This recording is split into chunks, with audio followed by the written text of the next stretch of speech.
the 14-year-old boy who went missing yesterday in Israel. His body has been found. He has been murdered by Palestinians. Settlers in the area are rioting and have responded where the state of Israel isn't really doing that, and it looks like there's some sort of escalation in the West Bank. Where this goes uh, is anybody's guess. We've seen it before, and we've talked about it before. We've been talking since October 7th that Israel's military response to October 7th should include the West Bank at the very least, because it is not separate from Gaza ideologically, and that attack happened to come from Gaza, but the people in the West Bank, when they can, they will murder Jews. It is the job of the state and the only job of the state to defend its citizens from such attacks. It is not doing that. It didn't do that with this boy yesterday. And unfortunately, of course, some settlers are taking the law into their own hands, which is also not what that's not the way uh, these problems should be solved. Welcome to the Daily Objective, day 190 of the war in Israel. Daniel, your first thoughts on this story. So we already mentioned it yesterday, and we were sort of wondering what was going to happen. We were expecting him to be possibly kidnapped, and it's really sad to hear that he was straight up murdered. And I think the story again just brings into mind that the situation in the West Bank has to be, the status quo is not sustainable. I mean, there've been attacks coming out of West Bank in the same way that they've been coming out from Gaza. There is no real difference. The only real and problematic difference is West Bank is much bigger, and it's much less defended. So if we ever got an attack like from Gaza, which now, especially with the Iranians threatening Israel, it's something that might be really problematic. And I think by Israel not resolving this issue, by just letting this be a status quo, I think it really prolongs this issue that has to be dealt with. I have a couple more things to say about this story, but this is for the start.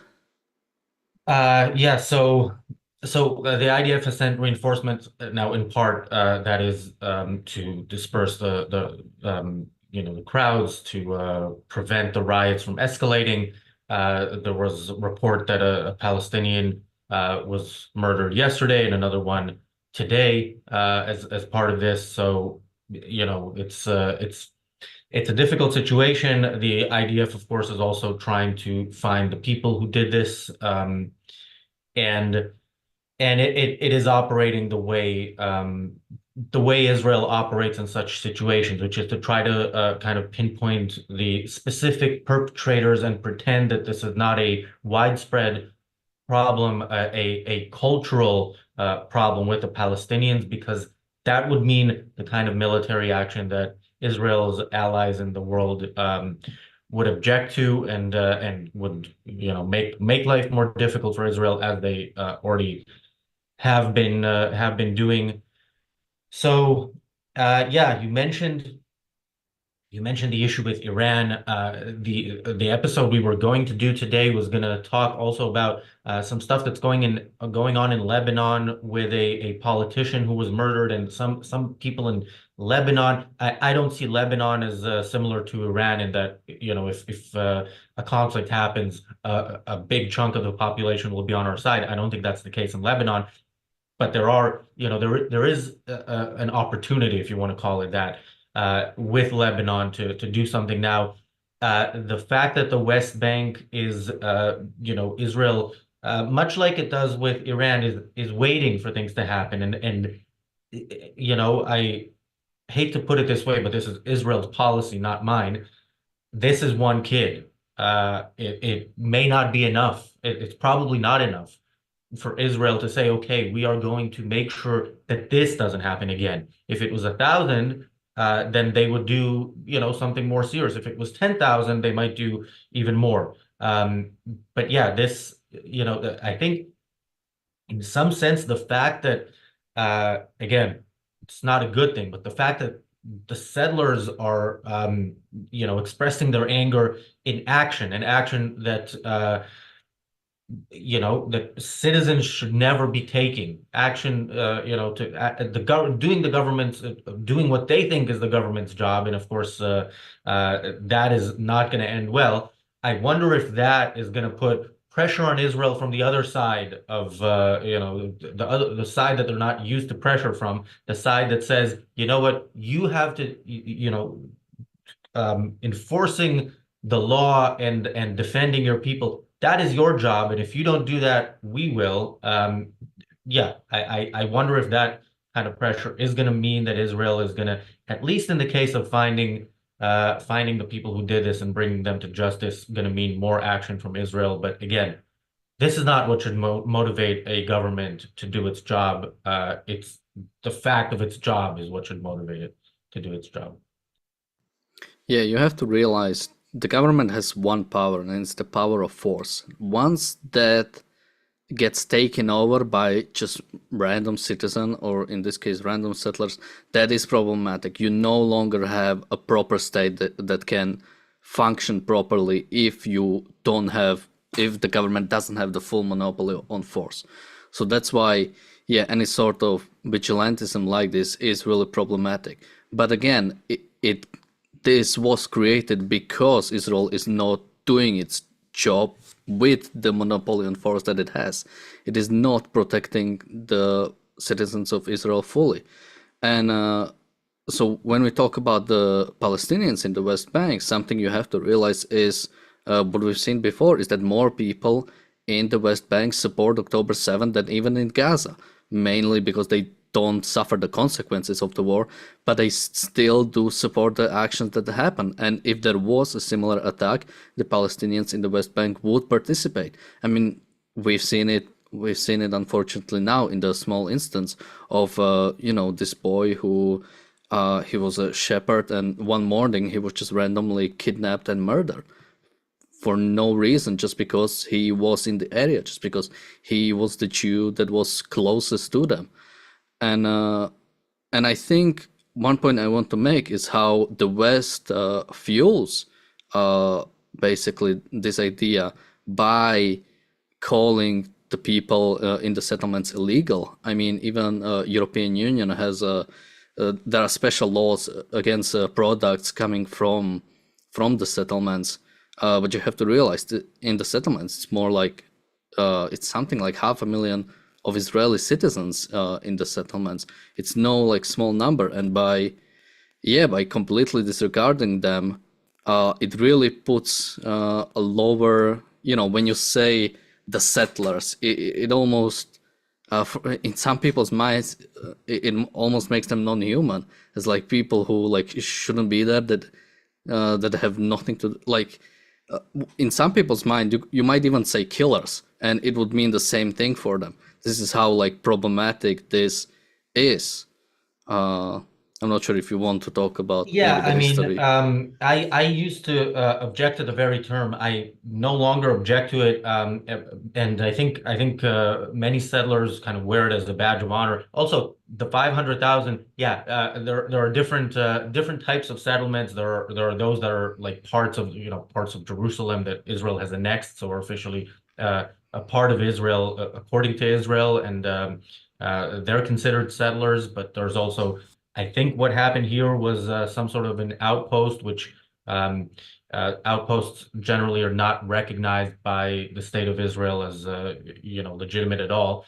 Um, but yeah, there's something in the way the word settler and the idea of settlements is talked about, and I talked about this yesterday. In the world, this is what the anti-Israel crowd has, convinced many people, including Israel's so-called allies, that this is if not the obstacle to peace, an obstacle to peace, which of course does not make sense because if the other side wanted peace, they would have no issue with Jews living among them. If they wanted peace with Jews, that would not be an issue. So yeah, I think the settlements are something that the world kind of uses against Israel because its arguments are not generally very good. And I want to thank Bonnie. Thank you for the super chat. There's a comment by Frank saying, I'd like to see a team debate. Razi, Daniel, Morgan, Jonathan versus Vosh, Ben Burgess, Matt Groening, and Mouthy. I don't know who the last two are. Vosh, I just remember because he debated Yaron, and I couldn't watch the thing because uh, he was just disgusting. And Ben Burgess, I think, also debated Yaron. I didn't know who that was until on October 7th, he found me on Twitter and called me a Nazi.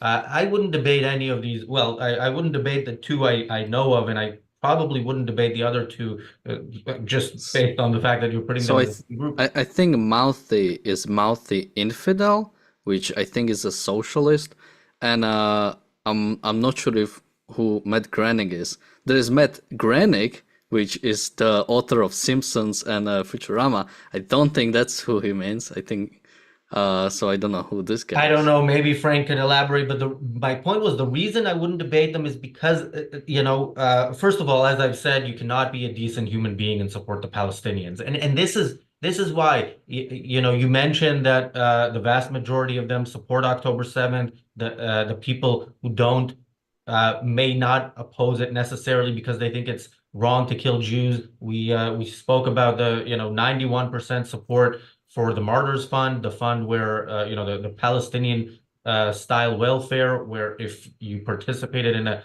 terrorist attack, you or your family will get money from the government.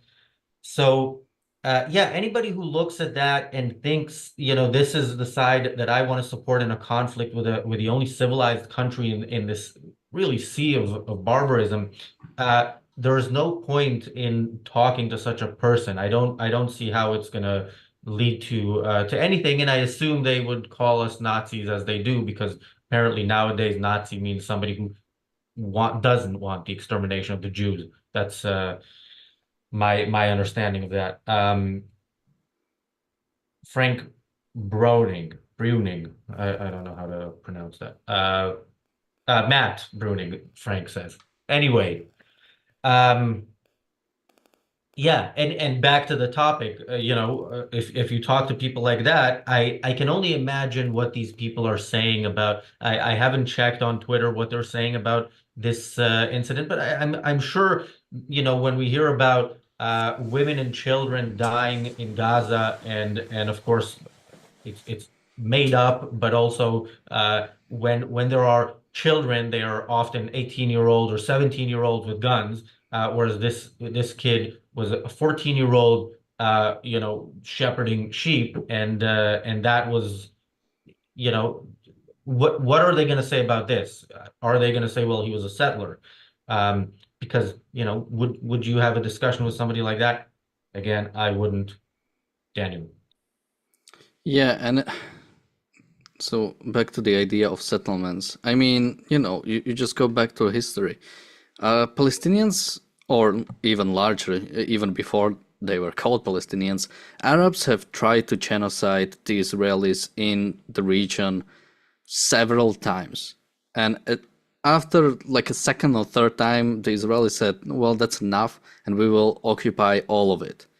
And after that, they started moving in people there, and unfortunately, they pulled out of Gaza, and the Israelis didn't do occupation fully and well, and the Palestinians are still remaining. And I'm not meaning in the sense of just straight up Arabs living there, but the Palestinian ideas are still remaining there after all this time. And that's what's really problematic, because whenever the Palestinians gain a little bit of whatever power they can get their hands on, they use it to kill Jews. I mean, how long did it took after they they got back Gaza. How long did it take to start launching rockets from there? Whatever. Yeah, again, and when people talk about the idea of a two-state solution, I mean, it's really like, what do they really have in mind? Do they really think, like, let's say we actually completely dismantle all the settlements? So, and I went back to check the statistics. The number I got, over 500,000, that did include East Jerusalem, uh, or all of Jerusalem. So I'm not sure what's the actual number outside of Jerusalem. But yeah, it's still hundreds of thousands of people, and who you basically want to ethnically cleanse. I mean, that's what it is. You want to completely get rid of them. And for what? You want to reward Palestinians for doing October 7th? I mean, again, like, I just cannot wrap my head around, like, what is the actual reasoning for all of this. I mean, if I mean, like you said about the two-state solution, and why I think it's redundant. Once we get to the point where, let's say, two-state solution is possible, meaning both Israel and a state that would be called Palestine would have full, complete power over their own nations, and neither would have like any sanctions or any embargoes against each other. Once and In this scenario, neither side would like try to attack each other. Once we get to that point, I mean, why not just have one state? I mean, we already have Arabs living in Israel. Once the Palestinians don't want to get rid of all the Jews, there is no problem anymore. Whenever there is a problem, whenever there is some conflict, the the root of the conflict is always that the Palestinians hate the Jews and want to get rid of them. Once that ends, once that no longer is an issue, you have not peace in the Middle East, but peace in this little part of the Middle East. Yeah, now realistically, that is not going to happen. Cultural change is something that certainly when a culture is so backwards and so dedicated to violence, it will take generations to change it to that extent. Uh, and the question of how Israel handles it. So I'm going back to what is going on now. From the reports that I'm reading, settlers went to some villages, burned cars, burned houses. People were injured. One person was dead, was killed, and it's definitely Israel's job to prevent the settlers from doing that. That is its job. But it's also Israel's job to prevent the enemy from killing your citizens. And the fact that Israel isn't doing it, I mean, I mentioned this, I'm repeating myself, but the fact that Israel isn't doing this is creating this situation where Israelis, rightfully feel like there is nobody protecting them, like they actually have to protect themselves. And this can only lead to disastrous consequences. I want to just go back to, how far back this has gone and how every time Israel makes steps towards appeasing the Palestinians, it gets more of this terrorism. It's very, very clear pattern every single time. And the West Bank, areas where Palestinians live, being controlled by Palestinians since early 94, since right after the Oslo Accords, led immediately to suicide bombings on a scale that Israel had never seen before. Israel kept negotiating, kept giving more. They got the Second Intifada. They got the terrorist attacks of March 2002. They actually went on a military operation that, again, the world criticized, and then terrorism kind of went away for a little bit, and then they ran away from Gaza and experienced the past nearly 20 years, culminating in October 7th. Why Israel continues to do this, why Israel is doing this with Iran now, why they're doing it in the north, I cannot imagine what excuse they would have, especially Netanyahu knowing better, since we've read so in his book. Frank, thank you for the super chat. Frank asks, can Iran attack by invading Eilat up the Red Sea?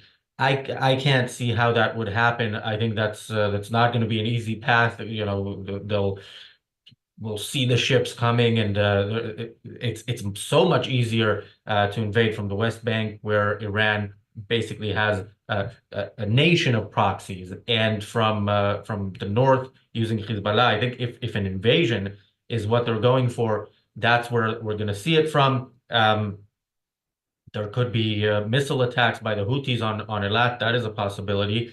But yeah, we'll see. I think the idea for the episode, the original idea for today, might be something we do tomorrow, because what the Middle East might look like if Israel actually at this moment in time takes the right action, uh, could be a game changer. But it's so difficult to imagine, considering they did what they did in Gaza. Now they're not doing anything in the West Bank. By the way, this is not the first person murdered in the West Bank in the last 6 months. They are almost daily attempting to carry out terrorist attacks, and often succeeding. They're just not big enough for this to be, major news around the world. So, I assume if an attack from Iran happens, if it's something similar to what we heard, which is going to be like 100 drones and dozens of rockets, that Israel will probably wait a long time, think about how they do it, give Biden time to talk them out of it, and then do some sort of uh, worthless surgical strike that's mostly for show. Daniel. Yeah, I mean, and just to think that this whole thing could have been prevented like so many times. Like, if you think about it, Iran is really like the main state behind all of this. I mean, they are the ones funding Hamas.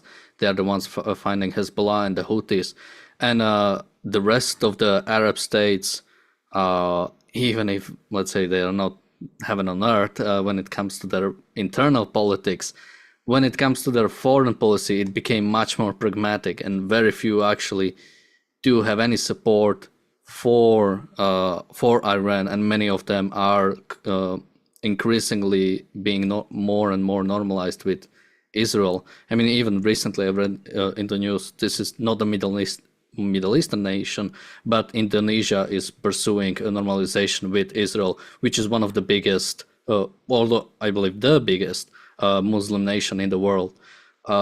So we can see, like, if Israel just stands strong, just like actually defends their own people by, yeah, getting rid of these regimes, and especially if United States will finally acknowledge that it has been at war with Iran for decades now, and puts that regime open to the end. I mean, you have protesters in Iran, you have people in Iran actually trying to fight back, giving them some hope, giving them some reason to go fully in and fully fight back. We might actually, like I say, we are, these, I don't know, days, weeks, maybe months, will like really decide the fate of the Middle East for coming decades.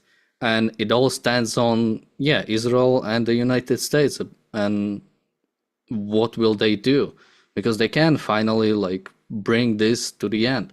They had many chances, and I'm hoping this is the one they'll take. Yeah, since you brought this up, I have a different take on these normalization of relations. Like Indonesia, for example, has been, disgustingly pro-Palestinian this whole time. The reason they want normalization with Israel is because that's a condition to let them into the OECD. And all these relations with all these dictatorships. My general view on this, just to put it, out there, is that free countries should not be dealing with dictatorships as they would with decent people. They should be dealing with them as they would be dealing with any gang within their own country that takes over a territory and says, this is ours, no, the government or the police or whoever can't enter. That's what dictatorships are. So I wouldn't have diplomatic relations with any of these countries or economic relations. I would let them starve to death, or starve enough starve the regimes to death, and starve the people enough that they will stand up to the regimes and replace them with something that we would actually want to deal with. Um, yeah, and go back to how the Palestinians, I think, as societies go, are the worst of all these. And you know and their regime, the Palestinian Authority, and to a large extent Hamas, has been fueled by the West, not just with actual fuel, but with their moral sanction, their moral approval, and they can't survive any other way. Same with Iran. Now I see. I mentioned that Owen Jones is now, Owen Jones and the Owen Joneses of the world are now speaking about how Iran is the victim, preemptively speaking about how Iran is the victim in this conflict. Iran is a great example of a place where you see what it is what it's like when people who live under an oppressive regime actually don't want to live under that oppressive regime. Those are the people who are our potential allies. The governments that oppress such people are never our allies. They're never legitimate trading partners or you know economic or diplomatic partners. Uh, Yeah. Do you want to say something, or should I go to the super chat? I was just gonna make the point about, Iran is one of these countries that have experienced in the past a certain amount of freedom, a certain amount of westernization under Shah. I mean, when you look up the pictures from, I think, like the 60s and 70s, it's incredible to see, like, yeah, Iranians in Western clothing, the women not completely, hidden. It's and we and we let them change, and we let it go until this. And I think that's why we see a certain like an actual protesters in Iran, is because at least they have experienced freedom, or certain amount of freedom in the past. And maybe that's the problem with Palestinians. They have never experienced a free regime. I mean, many of Arabs in the Middle East have never experienced an actual freedom. And whenever they got a chance to take it, they don't. They keep, when they took over, when they got back Gaza, they didn't use the tools and everything left behind by Israelis. They destroyed all of it or used it for weapons. That's the only thing they know. And only complete change of the culture by harsh occupation, and like you said, not dealing with them with kid gloves, not letting all the aid come in, as in, this war is not actually happening, you're still getting everything as if nothing is happening. No, they should know they are under war. They should experience the consequences of their action, so they can realize there should be a different way. There is a different way. Yeah, and back to the point of the West feeding and fueling their oppression. Even, Gaza, we've spoken in this channel about how Israelis used to go to Gaza, to shop in the market because it was cheaper, the same way that people in Washington State go to Oregon, or is it the other way around because there's no sales tax? Like that was that, it wasn't that Palestinian culture was proper Western, but it was definitely not so united in its hatred and its one goal of exterminating the Jews. It was, it was not what has been created by the Oslo Accords, by the disengagement, by Israel, doing what apparently it thinks is right, and of course is pressured by its allies to do, which is to give in to the worst elements in a culture where there are fewer and fewer, if any, positive elements. Thank you, Ginger, for the super chat. Ginger says, no, the US will betray its friends and appease its enemies. Why change now? So embarrassed for my country. Well, we should all be embarrassed for all our countries, and Israel should be embarrassed as well, because the US putting pressure is a great excuse for Israel not to do anything. I don't have my tweet from October 8th in front of me that I like to read a lot on this show, but I was basically saying Netanyahu can act now, and his allies would be um, would put less pressure on him than they would later on, and that he knows this, and maybe that's why he's not acting. Netanyahu is a coward. He doesn't want to do what needs to be done. I have no doubt that he knew an October 7th style attack will come at some point. I think he just was hoping that it'll come after he's out of office. He's also spoken about the Iranian threat for over 20 years, but has done nothing about it. And now the Iranian threat is an actual clear threat of them saying, we are about to bomb you. And he is still doing nothing. Yeah. The first people who should be ashamed of their leadership are Israelis, and they should get rid of that leadership. I don't know who they will replace it with, but it should be somebody who will actually say, you know what, you killed one of our citizens, you murdered a 14-year-old boy. We're about to rain hellfire on you, and we're about to actually make life so miserable, not like the misery we hear that is supposedly going on in Gaza, but actual misery in the West Bank. And Iran, you have, I don't know, 60 minutes to retract your threat, or, we will believe you, and we will act preemptively. And in the North, you know, remove the threat from the north, which Israel can do now, and bring the citizens back. If there is such a potential leader in Israel, I really look forward to the day I will get on a plane and fly over just to vote for him. Maybe I'm not sure that Israel will actually. I'm not confident that the current government will protect me for the time it takes to vote, so I don't guarantee that. But I would, yeah, I'd love to see that, but.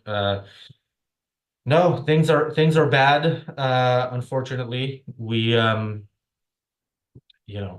Bonnie said a few days ago. I still haven't replied to you, Bonnie, but she said in one of the ARCUK chats, why don't we have some good news?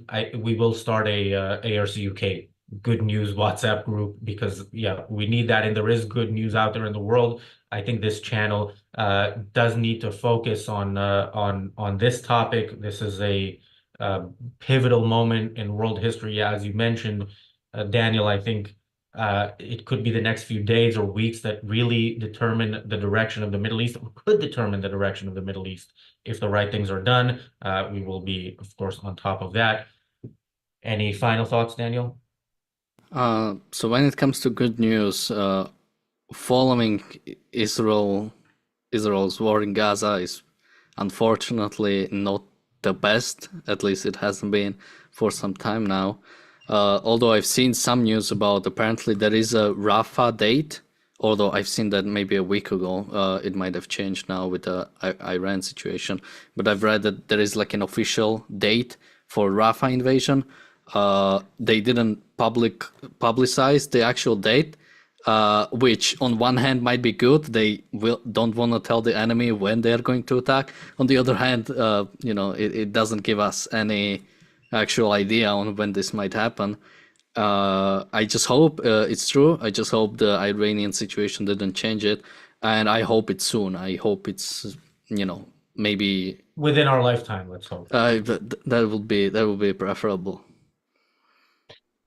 Thank you, Gender Mapper, for the super chat. Gender Mapper says there's no one to vote for in Israel anymore. Who stands up to our enemies? Yair Lapid? It's laughable. No one. Yeah, seriously, I got this question from Iron Meerkat a week ago, who I would vote for. I don't know. I haven't voted in Israel since 2006, when I voted for the Likud party headed by Netanyahu, which I think was the right vote at the time. But yeah, I'll be watching, but I don't expect to be voting. Thanks, Daniel. Thanks everybody for watching. I think the content we do on this channel covering this topic is the best work we've done, the most important work we've done, and the best place for daily commentary on this topic. If you agree, consider liking, sharing, commenting. Commenting helps with the algorithm. Subscribing if you're not subscribed, and tuning in tomorrow when we're back here as we are every day with the Daily Objective, 5:30 p.m. UK time, 12:30 Eastern, 7:30 p.m. Israel.